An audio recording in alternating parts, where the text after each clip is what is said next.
2029 की करारी हार को भूलकर जेजेपी अब 2029 की तैयारी में जुट गई है।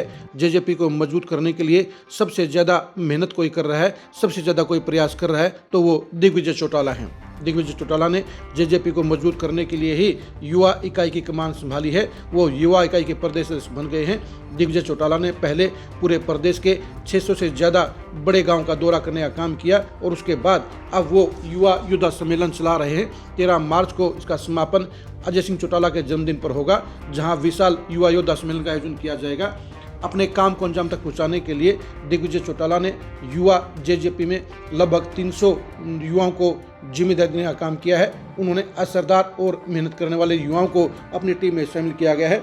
इन जिलों के अध्यक्षों की टीम में अगर सबसे कोई आगे अव्वल आज की तारीख में नजर आ रहा है तो वो कुरुक्षेत्र के जिला अध्यक्ष राजेश पायलट हैं। राजेश पायलट इस समय जेजेपी के तमाम जिला अध्यक्षों में नंबर 1 पर नजर आते हैं, क्योंकि राजेश पायलट को जो जिम्मेदारी अभी तक दिग्विजय चौटाला ने और दुष्यंत चौटाला ने दी है उस पर वो खरा उतरे हैं और वो संगठन के मामले में पूरे प्रदेश में सबसे आगे निकल गए हैं।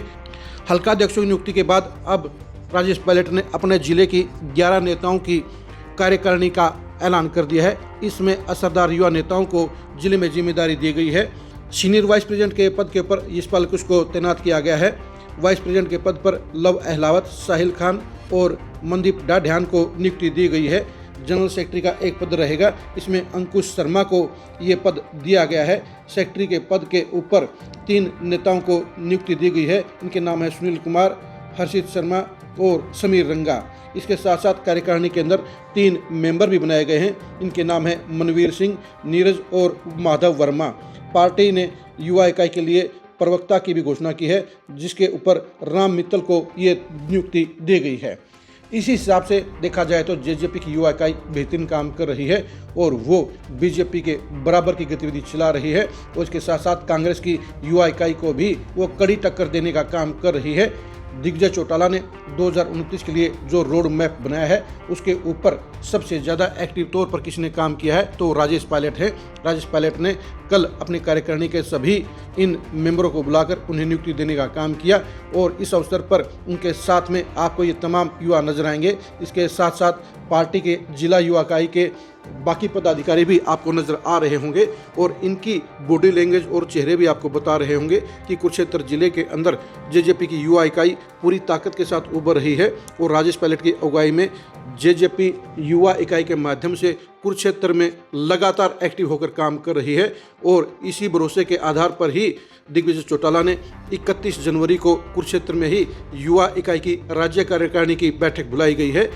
यानी राजेश पायलट अपने पार्टी हाईकमान की उम्मीदों पर 100% खरा उतरने में सफल रहे हैं। अगर राजेश पायलट जैसे युवा नेता जेजेपी को हर जिले में मिल जाए तो जेजेपी 2019 की सफलता को दोहराने का काम कर सकती है।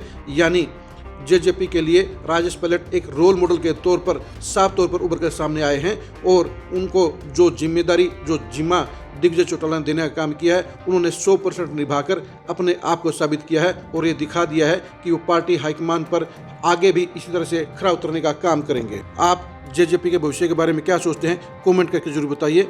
राजेश पायलट की वर्किंग के बारे में आपका क्या सोचना है कमेंट करके जरूर बताइए। आप जेजेपी से जुड़ी हुई खबरों को लगातार जानने के लिए लगातार खरी खरी न्यूज़ के साथ बने रहिए। आप दिग्विजय चौटाला और दुष्यंत चौटाला के सियासी भविष्य को जानने के लिए भी लगातार खरी खरी न्यूज़ के साथ बने रहिए। आप हमारे फेसबुक पेज को फॉलो कीजिए, आप हमारे यूट्यूब चैनल को सब्सक्राइब कीजिए। नमस्कार।